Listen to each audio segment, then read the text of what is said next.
dari permasalahan-permasalahan yang ada belakangan ini, tentunya kita sebagai kaum muda Indonesia, pemegang masa depan Indonesia, tentulah kita memiliki solusi ataupun masukan untuk setiap permasalahan yang terjadi belakangan ini.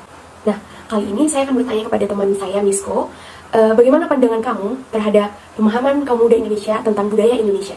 Dan apa yang terlintas di pikiran kamu ketika mendengar tentang budaya Indonesia? Baiklah, saya akan memberikan jawaban serta pendapat saya mengenai pertanyaan yang diberikan oleh Putri. Bagaimana pandangan saya terhadap pemahaman generasi muda akan budaya Indonesia? Menurut pandangan saya, mengenai pemahaman generasi muda akan budaya Indonesia adalah sangatlah kurang. Dikarenakan pada zaman sekarang, para generasi muda lebih mengkopi budaya luar daripada budaya yang ada di Indonesia. Lalu, apa yang terlintas di pikiran saya ketika mendengar budaya Indonesia? Yang terlintas di pikiran saya mengenai budaya Indonesia adalah banyaknya bahasa, tarian, serta nyanyian yang ada di Indonesia. Dikarenakan Indonesia memiliki beribu-ribu pulau, sehingga banyak juga budaya yang ada di tiap pulau-pulau tersebut. Sekian dari pendapat saya. Wah, sebuah jawaban dan pendapat yang bagus ya. Terima kasih, Misko. Nah, pertanyaan berikutnya akan saya lemparkan kepada Nur Ainun. Beberapa waktu lalu ada pemberitaan bahwa Reok Ponorogo, yang mana Reok Ponorogo adalah budaya dari kita, namun telah diklaim oleh bangsa Malaysia sebagai budaya dari mereka. Nah, sebagai kaum muda Indonesia, bagaimana pendapat kamu atas hal tersebut, dan apa solusi yang dapat kamu berikan untuk menanggulangi hal tersebut? Terima kasih. Di sini saya akan menjawab pertanyaan Putri mengenai tanggapan Reok Ponorogo yang diklaim oleh pihak Malaysia yang menjadi kebudayaan mereka. Reok Ponorogo merupakan kebudayaan asli Indonesia. Semua bercerita mengenai menjaga dan melestarikan sebuah warisan budaya untuk generasi di masa depan. Dan sudah menjadi kewajiban kita sebagai bangsa untuk mempertahankan kebudayaan tersebut. Pihak Malaysia mengatakan Reok Ponorogo adalah kebudayaan mereka yang diganti menjadi Reok Kelantan atau sering disebut dengan Reok Kuala Lumpur. Menurut saya, pemerintah harus membuat undang-undang mengenai sebuah perlindungan warisan budaya bangsa. Selain itu juga, kebudayaan kita harus dipamerkan dalam festival budaya dengan tujuan mengenalkan budaya Indonesia. Dan negara lain pun dapat mengetahui asal-usul dari mana sebuah reok tersebut ada. Baik, terima kasih untuk Nur Ainun untuk jawaban dan solusinya. Nah, pertanyaan berikutnya mungkin akan ditujukan kepada Jonathan. Pada saat ini, para generasi muda banyak mengikuti tren luar negeri seperti K-pop dari Korea, anime dari Jepang. Nah, bagaimana pendapat kamu terhadap hal tersebut? Dan apa yang dapat kita lakukan untuk menanamkan rasa cinta tanah air atas budaya kita dibandingkan budaya luar negeri? Baik, saya akan menjawab dan memberi pendapat atas pertanyaan dari Putri. Generasi muda boleh mengikuti tren dari Korea dan Jepang, tetapi tren-tren tersebut harus disaring terlebih dahulu apakah itu baik atau tidak bagi jati diri dan kepribadian bangsa Indonesia. Kita juga jangan terlalu sering menggunakan tren tersebut, apalagi sampai merupakan tren dari Indonesia dan hanya membanggakan tren dari luar negeri seperti Korea dan Jepang. Hal yang bisa kita lakukan untuk menanamkan rasa cinta akan budaya bangsa Indonesia adalah dengan mempelajari budaya lokal, mengikuti kegiatan kebudayaan, mengenalkan produk lokal Indonesia, dan memiliki rasa bangga terhadap budaya dan produk kita sendiri. Baik, terima kasih Jonathan atas jawaban dan pendapat yang sangat mudah diterima. Perkenalkan, saya Anis Ria dengan NIM 1140214 selaku moderator. Di sini saya akan mengajukan pertanyaan berikutnya. Pertanyaannya ialah, barang impor saat ini mulai memenuhi pasar di Indonesia, mulai dari sepeda motor, mobil, peralatan elektronik, dan juga perabotan rumah tangga yang menurunkan daya saing produk dalam negeri. Menurut Anda, apakah yang bisa dilakukan generasi muda untuk dapat mencintai dan juga menggunakan produk dalam negeri? Baiklah, saya ajukan kepada Husin untuk menjawab pertanyaannya. Baik, terima kasih kepada saudari Arnis yang telah memberikan kesempatan kepada saya untuk memberikan pendapat mengenai hal tersebut. Menurut saya yang dilakukan ke depannya agar para generasi muda dapat lebih mencintai produk dalam negeri bisa didukung serta dilaksanakan oleh pemerintah ataupun masyarakat itu sendiri, terutama para generasi muda. Mengutip dari laman website Kementerian Keuangan kemenko.go.id, ada 3 langkah yang bisa dilakukan oleh pemerintah untuk meningkatkan daya saing produk-produk Indonesia. Yaitu yang pertama, kita harus membuat ekonomi kita semakin kompetitif, semakin berdaya saing dengan fokus pada core bisnis yang sedang dijalankan, serta memperkuat sektor yang menjadi keunggulan kita saat ini. Kemudian yang kedua yaitu mempercepat pembangunan infrastruktur agar dapat meningkatkan efisiensi serta menurunkan biaya logistik sehingga dapat mengurangi ongkos kirim barang dan menurunkan harga barang atau jasa.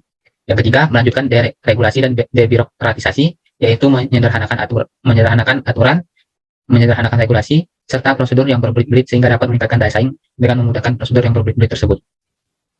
Salah satu pokok permasalahan dari rendahnya penggunaan produk dalam negeri terletak pada mental atau pola pikir bangsa yang tidak dapat hanya diperbaiki dengan kampanye yang bersifat himbauan, namun sebaiknya diikuti juga dengan upaya yang lebih tegas seperti memberikan sanksi bagi mereka yang tidak menjalankan hal tersebut. Di kalangan anak muda banyak yang berpikiran bahwasannya produk luar negeri itu keren, namun produk dalam negeri itu ketinggalan zaman.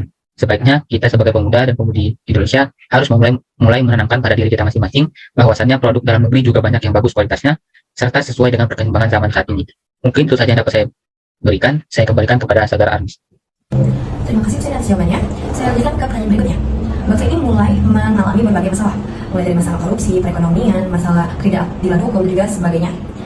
Apakah ada kaitannya dengan permasalahan nasionalisme? Baiklah, kepada para peserta, silakan menjawab pertanyaannya. Baik, saya akan menjawab pendapat dari pertanyaan Arnis sebelumnya. Pemerintah saat ini begitu kacau dalam memimpin bangsa, melakukan korupsi, penyelewengan hukum, dan sebagainya.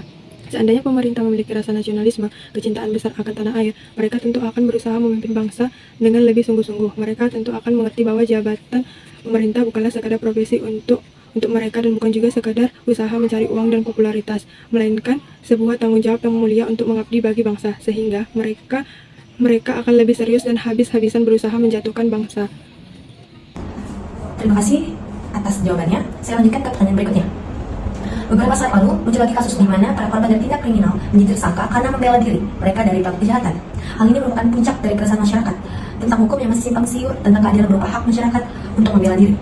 Nah, berikan opini kamu tentang apa yang seharusnya dilakukan agar kasus tersebut tuntas dan tidak terjadi lagi keresahan. Baiklah, saya akan ajukan pertanyaan jawabannya kepada Randi untuk menjawab pertanyaannya. Assalamualaikum warahmatullahi wabarakatuh. Terima kasih kepada moderator yang memberikan saya kesempatan untuk memberikan opini tentang kasus tersebut. Baiklah, berdasarkan pertanyaan tadi, memang kasus tersebut baru-baru saja booming kembali setelah bertahun-tahun terpendam. Kasus itu ya ketika kita sebagai seorang korban dari pelaku begal menjadi tersangka karena kita melakukan tindak kekerasan kepada begal tersebut, bahkan sampai merenggut nyawa si begal tersebut. Nah, dari kasus tersebut muncul keresahan masyarakat tentang ketidakadilan yang seharusnya didapatkan oleh kita sebagai masyarakat, karena kita kan sebagai korban seharusnya merasa diadili. Nah, menurut pendapat saya bahwa sebenarnya dalam kasus ini hukum itu tidak memiliki kesalahan sedikit pun, karena yang sudah tertera dalam pasal 49 ayat 1 dan 2 yang menjelaskan tentang kita itu dapat melakukan pembelaan diri ketika kita memang sudah dalam keadaan darurat. Namun ketika kita masih bisa melakukan penghindaran supaya kita bisa melakukan hal tersebut, tapi jika kita dalam kondisi yang darurat, mau tidak mau kita harus melakukan pembelaan diri. Nah, kesalahan yang booming sosial media baru-baru ini sebenarnya itu dikarenakan ketidakbecusan oknum-oknum yang memiliki wewenang untuk menyelesaikan masalah tersebut, seperti oknum-oknum polisi yang tidak bisa menyelesaikan hasil dari kasus tersebut secara benar, sehingga muncul keresahan dari masyarakat. Terima kasih Randi atas jawabannya. Baik, pertanyaan selanjutnya akan saya lemparkan kepada Sela. Bagaimana konsep nasionalisme yang mudah dipahami dan mudah diterima oleh kaum milenial saat ini, dan apa saja langkah-langkah yang dilakukan oleh pemerintah untuk memupuk sikap nasionalisme bagi kaum milenial pada saat ini? Terima kasih. Baik, saya akan memberikan tanggapan serta jawaban atas pertanyaan dari Arnis. Strategi apa yang tepat dan efisien dalam upaya menumbuh kembangkan kembali nasionalisme di era kontemporer saat ini? Nah, menurut saya ada 4 strategi yang dapat dilakukan untuk meningkatkan rasa nasionalisme di kalangan generasi muda atau di era kontemporer saat ini, yaitu yang pertama, menguatkan kembali nasionalisme di level pendidikan formal, seperti muatan nilai-nilai Pancasila yang wajib diberikan dan wajib diamalkan. Yang kedua, pengetahuan sejarah tentang pahlawan kemerdekaan Indonesia wajib diajarkan kembali kepada peserta didik di semua jenjang pendidikan formal. Diharapkan generasi muda dapat mengetahui dan memahami begitu besarnya jasa para pahlawan kemerdekaan untuk bangsa Indonesia. Yang ketiga, menerapkan pendidikan karakter yang dilakukan oleh Ki Hajar Dewantara, yang menitik beratkan pada sains, kebudayaan, dan religi dalam upaya memperluas budi pekerti serta kemanusiaan. Yang keempat, pendidikan budaya populer, seperti menyelipkan unsur nasionalisme dalam kegiatan olahraga, musik, kompetisi, pendidikan, dan kegiatan lainnya. Baik, terima kasih untuk Sela untuk jawaban dan pendapatnya. Saya akan menuju ke pertanyaan terakhir. Dulu, nasionalisme dibangun untuk memerdekakan diri dari kolonialisme. Di era kontemporer ini, nasionalisme juga harus dibangun untuk membawa Indonesia agar lebih maju dan berdaulat.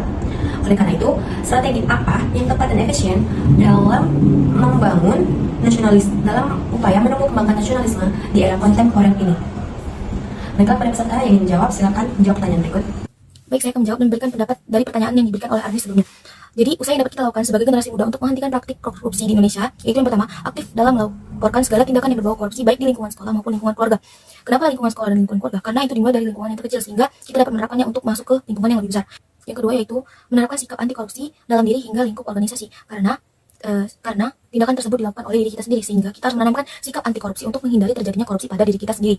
Yang terakhir yaitu menanamkan rasa tanggung jawab dan menekankan kejujuran dalam segala hal. Mengapa demikian? Karena suatu tindakan korupsi merupakan suatu ketidakjujuran atau ketidaktanggungjawaban dalam melakukan sesuatu kewajibannya, sehingga dengan kita menanamkan rasa tanggung jawab dan menekankan kejujuran akan mengurangi diri kita terhindar dari tindakan korupsi yang dapat merugikan banyak orang. Baik, itu saja pendapat yang dapat saya berikan. Semoga dapat dipahami. Terima kasih. Terima kasih atas jawabannya. Baiklah, kita sudah sampai di penghujung acara Fokus Group Discussion kali ini. Terima kasih juga kepada para peserta yang telah ikut hadir dalam Fokus Group Discussion. Dan mohon maaf jika Anda salah tutur kata dari saya maupun rekan saya Putri. Saya akhiri. Wassalamualaikum warahmatullahi wabarakatuh.